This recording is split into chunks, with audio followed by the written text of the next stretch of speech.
Good evening. আজকের মুভির ছেলেটি তার বইয়ের বান্ধবীর সাথে জোর করে ইন্টিমেট হয়, তারপরে ওই বান্ধবী প্রেগনেন্ট হয়ে যায়। কিন্তু পরে যখন ওই ছেলেটার ওয়াইফ এই ঘটনা জানতে পারে তখন কি হয়, আর ছেলেটা কি শেষ পর্যন্ত এই বাচ্চা মেনে নেবে, সেটা জানতে হলে দেখতে হবে সম্পূর্ণ এক্সপ্লেইন। আর আপনারা লং এক্সপ্লেইন দেখেন না বলে আপনাদের জন্য খুবই ছোট করে একটা এক্সপ্লেইন বানিয়েছি, যেন তবুও আপনারা পুরো সিনেমার মজা নিতে পারেন। মুভির শুরুতে ইজা নামে একটা মেয়েকে দেখি, যে অনলাইনে কিছু একটা অর্ডার করেছিল, তাই ডেলিভারি ম্যান সেটা নিয়ে বাইরে অপেক্ষা করছিল। তারপর ইজা অর্ডার রিসিভ করতে গেটের কাছে আসে। ডেলিভারি ম্যান বলে অর্ডারের সাথে একটা ছবি তুলতে হবে। তখন ইজা বলে এটা করা কি খুব জরুরি? তখন ডেলিভারি ম্যান বলে হ্যাঁ, এটা ইম্পর্টেন্ট, এটা করতেই হবে। এরপর ডেলিভারি ম্যান ইজাকে পার্সেল দিয়ে চলে যায়। এরপর সিন চেঞ্জ হলে আমরা ইজাকে গোসল করতে দেখি। তখন সে নিজের প্রেগনেন্সি চেক করে, আর ইজা দেখে সে এখনো প্রেগনেন্ট হয়নি। এটা দেখে ইজা অনেক কষ্ট পায়, কারণ ইজা ও তার হাজবেন্ড রোল্যান্ডের বিয়ে 7 বছর হয়ে গেছে, কিন্তু আজও তাদের কোনো বাচ্চা হয়নি। রাতে ইজা তার হাজবেন্ড রোল্যান্ডকে কল করে এবং বাসায় আসতে এত লেট কেন হচ্ছে সেটা জিজ্ঞেস করে।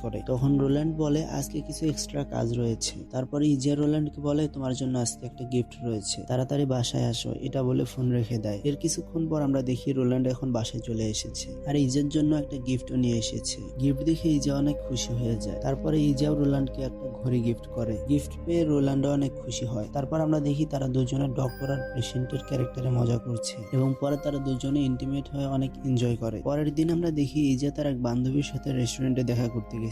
এরপর ইজা তার ফ্রেন্ডের লাইফ সম্পর্কে জানতে চায়, আর তার বান্ধবী জানায় যে তাদের খুব ভালো চলছে, আর তাদের এখন একটা বাচ্চাও রয়েছে এবং তারা অনেক খুশি। এরপর ওই ফ্রেন্ড ইজাকে জিজ্ঞেস করে ইজার বাচ্চা আছে কিনা। ইজা বলে এখনো হয়নি, তবে অনেক ট্রাই করতেছি। তখন ইজার ফ্রেন্ড বলে তোমার ডক্টর দেখানো উচিত। ইজা বলে তারা ডক্টর দেখিয়েছে, কিন্তু এখনো কোনো ভালো রেজাল্ট আসেনি। ফ্রেন্ড বলে হয়ে যাবে, চিন্তা করো না, তোমরা ট্রাই করতে থাকো। পরের সিনে আমরা রেকোয় নামে একটা সুন্দরী হট গার্লকে দেখি। আমরা দেখি যে ওই সুন্দরী রমণী ফটোশুটের কাজ করে। আসলে রেকোয় ইজার খুব ভালো বন্ধু, আর এখন সে ইজাকে কল করছে। এরপরে ইজা কল রিসিভ করলে তারা দুজনে অনেকক্ষণ ধরে গল্প করে। এরপর রেকোয়েল ইজাকে জানায় আমি খুব তাড়াতাড়ি তোমাদের শহরে আসছি, আমার ওখানে কিছু কাজ রয়েছে, আমি কি তোমাদের বাড়িতে কিছুদিন থাকতে পারবো? তখন ইজা বলে কেন নয়, চলে আসো, আমরা একসাথেই থাকবো, অনেক মজা হবে। ইজার কথা শুনে রেকোয়েল অনেক খুশি হয়। এরপর তারা ফোন রেখে দেয়, আর কিছুক্ষণ পর আমরা দেখি ইজার এখন বমি হচ্ছে, তাই সে আবারও নিজের প্রেগনেন্সি চেক করে। তারপর দেখে যে সে এখন প্রেগনেন্ট হয়ে গেছে। এটা দেখার পর ইজা অনেক বেশি খুশি হয়। রাতে আমরা দেখি যে ইজা রোল্যান্ডকে তার প্রেগনেন্ট হওয়ার খবরটা জানায়। তখন রোল্যান্ড খুব বেশি খুশি হয় আর ইজাকে আদর করতে থাকে। পরে তারা ইন্টিমেটও হয়। পরের সিনে আমরা দেখি যে রোল্যান্ড ইজাকে নিয়ে হসপিটালে এসেছে ইজাকে পরীক্ষা করার জন্য। তখন ডক্টর তাদেরকে একটা ব্যাড নিউজ শোনায়, বলে ইজার প্রেগনেন্সিতে নাকি অনেক সমস্যা আছে, আর এর চিকিৎসা না করলে পরবর্তীতে তোমার লাইফ নিয়েও সমস্যা হতে পারে। প্রথমে আমরা ওষুধের মাধ্যমে ঠিক করার ট্রাই করব, যদি তাতে ভালো রেজাল্ট না আসে তাহলে সার্জারি করতে হবে, আর যদি সেটা না করা হয় তাহলে ইজাকে বাঁচানো কঠিন হয়ে যেতে পারে। ডক্টরের এরকম কথা শুনে এই কাপল অনেক বেশি টেনশনে পড়ে যায়। পরের সিনে আমরা দেখি যে রেকোই ইজার বাড়িতে চলে এসেছে এবং তারা দুই বান্ধবী অনেকদিন পর দেখা পেয়ে গল্প করছিল। এরপর ইজা রেকোইকে তার থাকার রুমে নিয়ে আসে। এরপর আমরা দেখি ইজা সকালে গোসল করে তার ফেস ক্রিম লাগাচ্ছিল। রোল্যান্ডেরও ছুটি হয়ে গিয়েছিল, আর তখন রোল্যান্ড রেকোইকে ইজা ভেবে জড়িয়ে ধরে। আর এরপর যখন সে দেখে এটা ইজা নয়, তখন সে রেকোইকে সরি বলে আর জানতে চায় তুমি কে। তখনই ওখানে ইজা চলে আসে আর রেকোইকে তার হাজবেন্ডের সাথে পরিচয় করিয়ে দেয়। পরদিন সকালে ইজা আর রেকোই গল্প করছিল।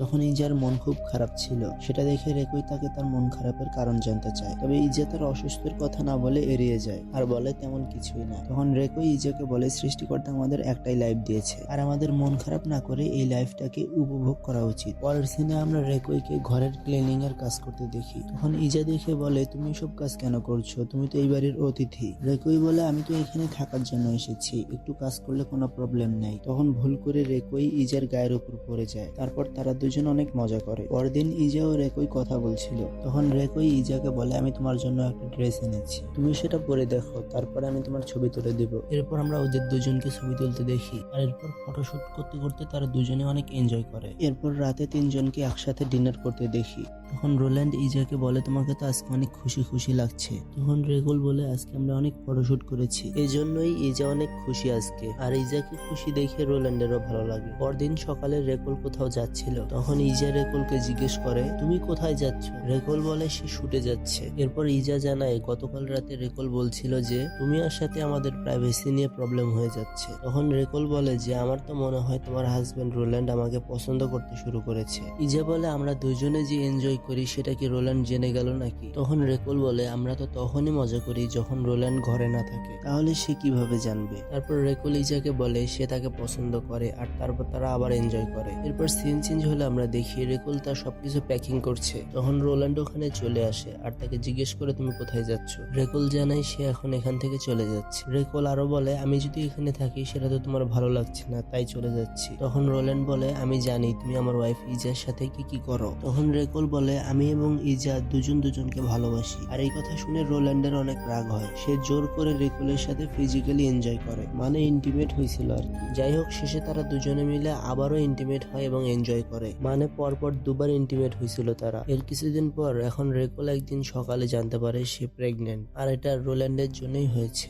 তখন রেকুল মন খারাপ করে বসেছিল। ইজা তাকে এই অবস্থায় দেখে ফেলে আর জিজ্ঞেস করে কি হয়েছে। তারপর রেকুল নিজের প্রেগনেন্সির ব্যাপারে ইজাকে জানায়। তখন ইজা জানতে চায় বাচ্চার বাবাকে, কিন্তু রেকুল সেটা বলতে চাইছিল না। তখনই ওখানে রোল্যান্ড চলে আসে। সে অফিসে যাচ্ছিল। তখন ইজা তাকে রেকুলের প্রেগনেন্সির ব্যাপারে জানায় আর রোল্যান্ডও জিজ্ঞেস করে বাচ্চার বাবাকে। ইজা বলে সেটা রেকুল বলছে না। তখন রেকুল বলে এমন কেউ হবে যার সাথে আমি ইন্টিমেট হওয়ার জন্য প্রস্তুত ছিলাম না। তার মুখে হঠাৎ এই কথা শুনে রোল্যান্ড কিছুটা শক খায়। পরের সিনে আমরা দেখি যে রেকুল এবং রোল্যান্ড দুজনে কথা বলছিল। রোল্যান্ড জিজ্ঞেস করে এই বাচ্চা কার? রেকুল বলে এই বাচ্চা তোমারই। রোল্যান্ড বলে তুমি এসব ইজাকে কেন বলছো না? রেকুল বলে না, আমি এসব ইজাকে বলে কষ্ট দিতে পারবো না। তখন আমরা দেখি যে ওদের দুজনের কথা ইজা লুকিয়ে শুনে ফেলেছে, আর ওদের এই কথা শুনে ইজা অনেক শক্ট হয়ে যায়। এরপরে ইজা ওদের সামনে চলে আসে আর রেকুলের উপর অনেক রেগে যায়, এমনকি তার গায়েও হাত তোলে, মানে তাকে মারতে শুরু করে এবং শেষে তাকে এখান থেকে চলে যেতে বলে। পরের সিনে আমরা দেখি যে একটা রেস্টুরেন্টে ইজা ও রেকুল কথা বলছিল। রেকুল ইজাকে বলে আমি এখান থেকে চলে যাচ্ছি, আর কখনো তোমাদের সাথে আসবো না, এটাই আমাদের শেষ দেখা। তুমি কি এই বাচ্চা রাখতে পারবে? তাহলে তোমারও বাচ্চার শখ পূরণ হবে। তখন ইজার অনেক খারাপ লাগে, মানে মনটা গলতে থাকে আর কি। ইজা বলে আমি একজন মাকে তার বাচ্চার থেকে আলাদা করতে পারি না। তখন রেকুল বলে আমি তোমাদের কাছে ক্ষমা চাচ্ছি, কারণ আমি তোমাদের অনেক কষ্ট দিয়েছি। তখন ইজা বলে এমনটা কিছুই হয়নি, লাইফে প্রবলেম আসবে আবার চলেও যাবে, এমনটা হতেই থাকবে। এরপর আমরা দেখি রোল্যান্ডো ওখানে চলে আসে। রোল্যান্ডো ও ইজা দুজনেই খুশি থাকে আর রেকুল ওখান থেকে চলে যায়। আর এইভাবেই এই মুভির গল্পটা এখানেই শেষ হয়ে যায়। এরকম মজাদার সব মুভির এক্সপ্লেনেশন দেখতে ভিডিওতে লাইক দিয়ে চ্যানেলটি সাবস্ক্রাইব করুন। কথা হবে পরবর্তী কোনো ভিডিওতে, ততক্ষণ পর্যন্ত আমাদের আগের ভিডিওগুলো উপভোগ করুন। আর আপনারা পরবর্তী কি মুভির এক্সপ্লেনেশন চান সেটা আমাদের কমেন্ট বক্সে জানান। আর আপনি যদি 90 দশকের মুভি এক্সপ্লেনেশন দেখতে পছন্দ করেন তাহলে এই মুভিটা আপনার জন্য।